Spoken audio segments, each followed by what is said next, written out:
(8월 11일) 금요일 생명의 말씀입니다. 오늘 본문은 사무엘하 24장 1절부터 14절까지의 말씀입니다. 여호와께서 다시 이스라엘을 향하여 진노하사 그들을 치시려고 다윗을 격동시키사 가서 이스라엘과 유다의 인구를 조사하라 하신지라. 이에 왕이 그 곁에 있는 군사령관 요압에게 이르되 너는 이스라엘 모든 지파 가운데로 다니며 이제 단에서부터 브엘세바까지 인구를 조사하여 백성의 수를 내게 보고하라. 하니 요압이 왕께 아뢰되 이 백성이 얼마든지 왕의 하나님 여호와께서 100배나 더하게 하사 내 주 왕의 눈으로 보게 하시기를 원하나이다. 그런데 내 주 왕은 어찌하여 이런 일을 기뻐하시나이까? 하되 왕의 명령이 요압과 군대 사령관들을 재촉한지라.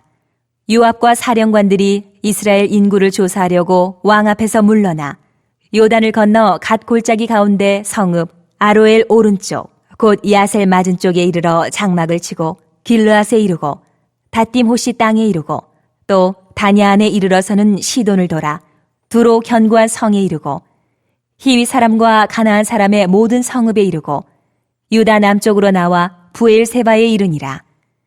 그들 무리가 국내를 두루 돌아 9달 20날 만에 예루살렘에 이르러 요압이 백성의 수를 왕께 보고하니 곧 이스라엘에서 칼을 빼는 담대한 자가 80만 명이요 유다 사람이 50만 명이었더라.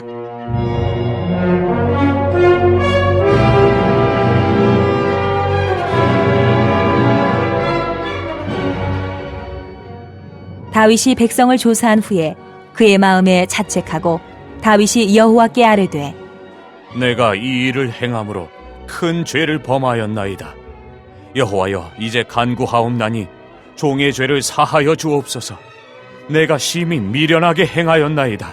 하니라. 다윗이 아침에 일어날 때에 여호와의 말씀이 다윗의 선견자 된 선지자 갓에게 임하여 이르시되 가서 다윗에게 말하기를 여호와께서 이와 같이 말씀하시기를 내가 내게 3가지를 보이노니 너를 위하여 너는 그 중에서 하나를 택하라.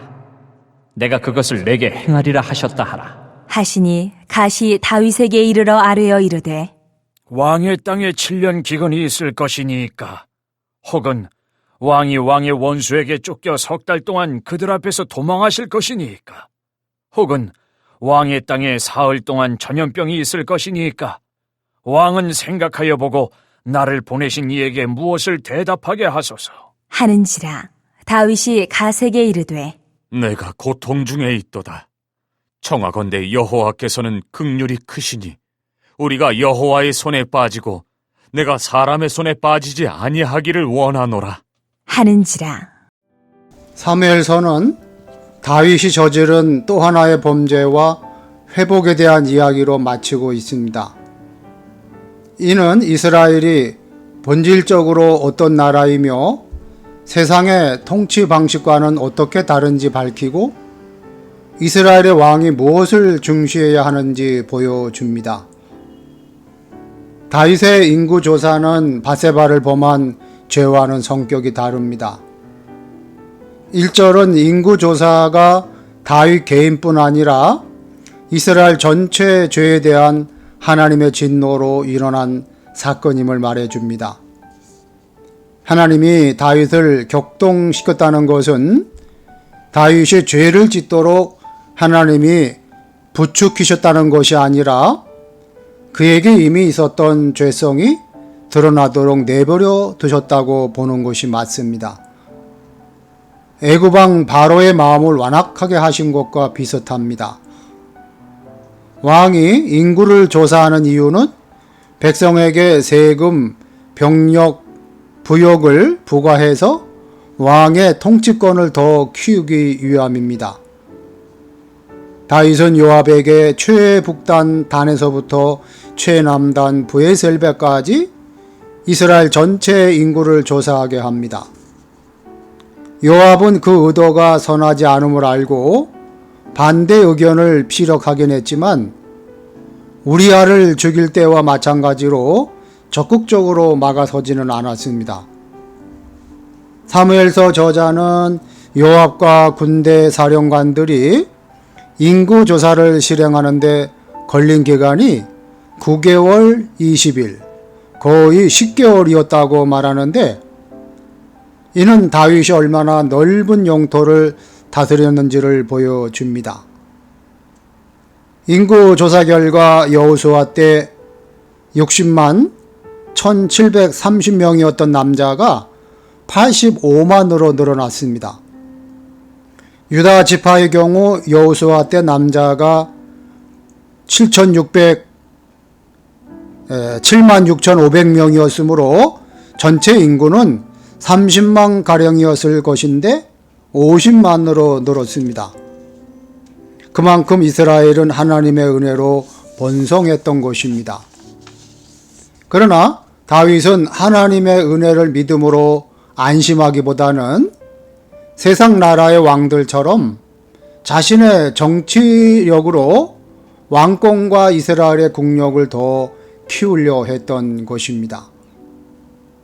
인구 조사 결과를 보고받고 나서야 다윗은 자신이 세상 나라의 통치 방식을 따르려 하는 죄를 범했음을 깨달았습니다.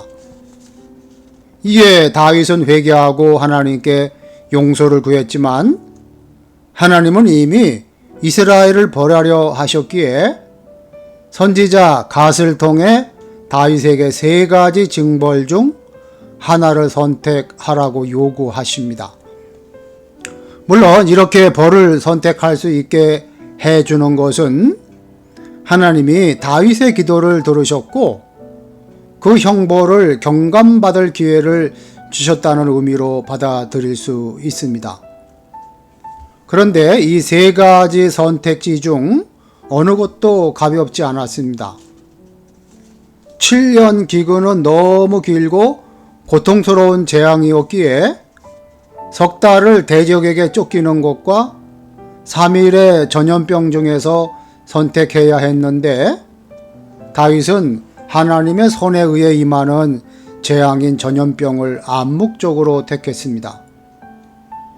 왕이 인구조사를 실시하는 이유는 부국강병을 이루기 위한 것입니다.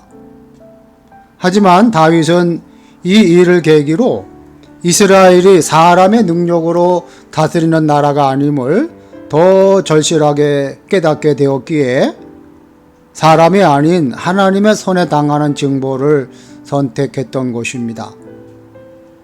비록 어리석은 선택으로 나라에 재앙을 몰고 오기는 했으나 다윗은 이를 계기로 하나님을 온전히 의지해야 함을 더 깊이 깨달았습니다. 우리도 과거의 잘못을 반복하지 말고 그 안에서 교훈을 얻어 하나님이 기뻐하시는 백성으로 변화되어 나아가야 합니다. 다윗은 세상의 왕들이 사용하는 방법으로 권세를 강화하려는 유혹에 빠졌습니다. 어쩌면 이스라엘 전체가 이방의 풍속에 영향을 받고 있었기에 하나님이 다윗의 욕망을 사용하셨을지도 모릅니다. 하나님의 백성은 늘 세상의 방법을 따르라는 유혹을 받습니다. 그러므로 매 순간 깨어있지 않으면 언제 유혹에 빠져들지 알 수 없습니다. 우리 성남교회 성도들은 내일 세속에 물들지 않도록 자신을 거룩하게 지키기에 힘쓰는 성도 여러분 되시기를 주님의 이름으로 축복합니다. 아멘. 기도하시겠습니다. 하나님 아버지, 택하신 백성의 잘못을 드러내며 고치기를 원하시는 하나님, 저희 눈으로 헤아리고 확인할 수 있는 세상 것을 하나님보다 더 든든하게 여기며 의지했음을 회개합니다. 불신앙적인 삶에서 돌이켜 자비의 하나님께 두 손을 들고 나아가오며 미련한 저희의 죄를 용서하여 주시옵소서. 하나님께서 선물로 주신 비전센터가 하나님 나라와 교회와 이웃을 위하여 잘 사용되어서 하나님의 큰 영광을 나타내는 비전센터가 되게 하여 주옵소서. 예수님의 이름으로 기도하옵나이다. 아멘.